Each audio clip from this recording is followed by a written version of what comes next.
Consécration de la France à la Sainte Vierge. Louis, par la grâce de Dieu, roi de France et de Navarre, à tous ceux qui se présentent l'être verront salut. Dieu qui élève les rois au trône de leur grandeur, non content de nous avoir donné l'esprit qu'il départ à tous les princes de la terre pour la conduite de leur peuple, a voulu prendre un soin si spécial, et de notre personne et de notre état, que nous ne pouvons considérer le bonheur du cours de notre règne, sans y voir autant d'effets merveilleux de sa bonté que d'accidents qui nous menaçaient. Lorsque nous sommes entrés au gouvernement de cette couronne,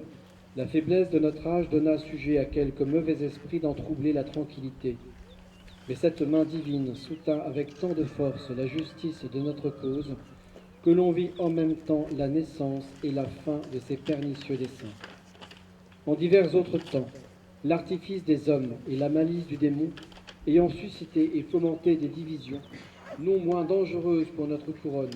que préjudiciables à notre maison, il lui a plu en détourner le mal avec autant de douceur que de justice. La rébellion de l'hérésie, ayant aussi formé un parti dans l'État, qui n'avait d'autre but que de partager notre autorité, il s'est servi de nous pour en abattre l'orgueil et a permis que nous ayons relevé ces saints autels en tous les lieux où la violence de cet injuste parti en avait ôté les marques. Si nous avons entrepris la protection de nos alliés, il a donné des succès si heureux à nos armes qu'à la vue de toute l'Europe, contre l'espérance de tout le monde,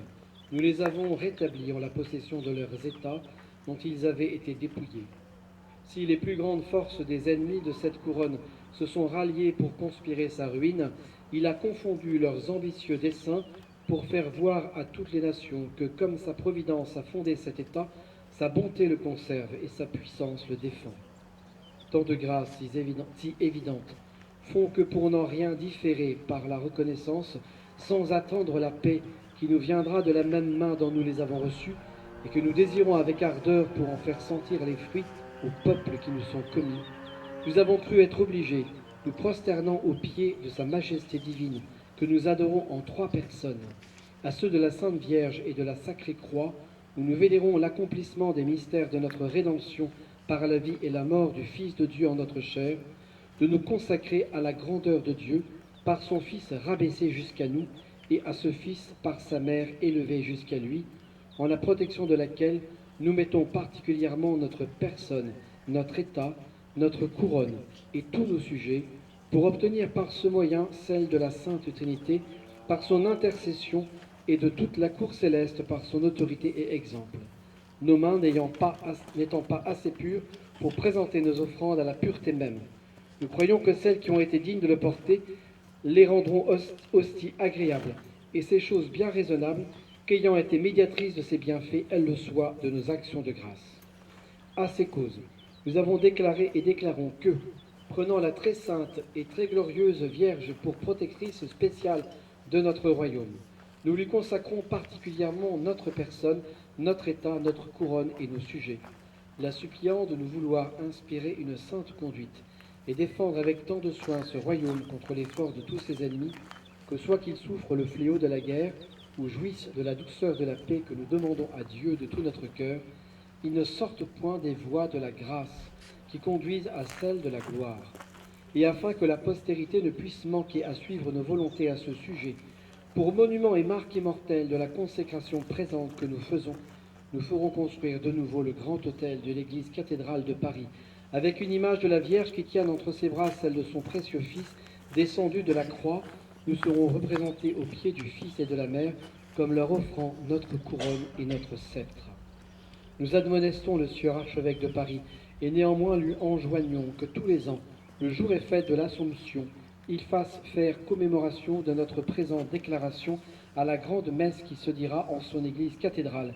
et qu'après les vêpres du 10 jours, il soit fait une procession en la dite église, à laquelle assisteront toutes les compagnies souveraines et le corps de la ville avec pareille cérémonie que celle qui s'observe aux processions générales plus solennelles.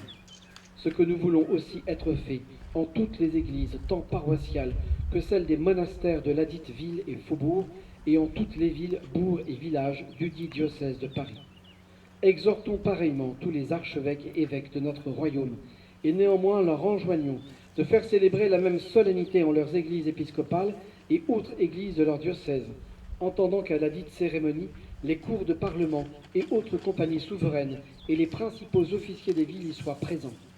Et d'autant qu'il y a plusieurs églises épiscopales qui ne sont point dédiées à la Vierge, nous exhortons les 10 archevêques et évêques en ce cas de lui dédier la principale chapelle des dites églises pour y être faite la dite cérémonie, et d'y élever un autel avec un ornement convenable à une action si célèbre, et d'admonester tous nos peuples d'avoir une dévotion toute particulière à la Vierge, d'implorer en ce jour sa protection, afin que sous une si puissante patronne, notre royaume soit à couvert de toutes les entreprises de ses ennemis, qui jouissent longuement d'une bonne paix, que Dieu y soit servi et révéré, si saintement que nous et nos sujets puissions arriver heureusement à la dernière fin pour laquelle nous avons tous été créés, car tel est notre bon plaisir. Donné à Saint-Germain-en-Laye, le 10e jour de février, l'an de grâce 1638, de notre règne, le 28e.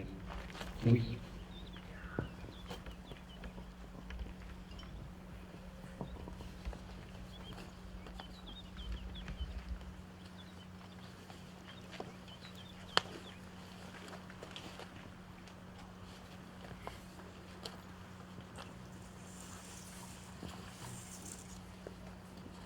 Nous terminons en chantant « Je vous salue Marie ». Je vous salue Marie, pleine de grâce, le Seigneur est avec vous. Vous êtes bénie entre toutes les femmes, et Jésus, votre enfant, est béni. Sainte Marie, Mère de Dieu, priez pour nous pauvres pécheurs, maintenant et à l'heure de la mort. Amen, Amen, Alléluia. Ô Marie conçue sans péché, priez pour nous cœurs opposés. Ô Marie conçue sans péché, priez pour nous cœurs opposés. Ô Marie conçue sans péché, priez pour nous cœurs opposés. On me demande de faire des annonces. La première, c'est de ne pas hésiter l'association qui organise cette procession et cette cérémonie en consommant largement des boissons, par exemple, pour aider à tout ce qui a été fait ici et cette exposition, en particulier cette année, sur Saint Jean Bosco. Si vous voulez mieux connaître la vie de Saint Jean Bosco, vous avez à votre disposition un livre qui raconte sa vie. C'est la biographie faite par le père Auffray, qui était un salésien, et c'est la vie classique de Saint Jean Bosco, comme la vie du curé d'Ars, c'est celle du père Trochus. Je termine en vous donnant ma bénédiction. Benedictionem omnipotentis, Patris et Filii et Spiritus Sancti, descedat super vos et maniat semper. Amen.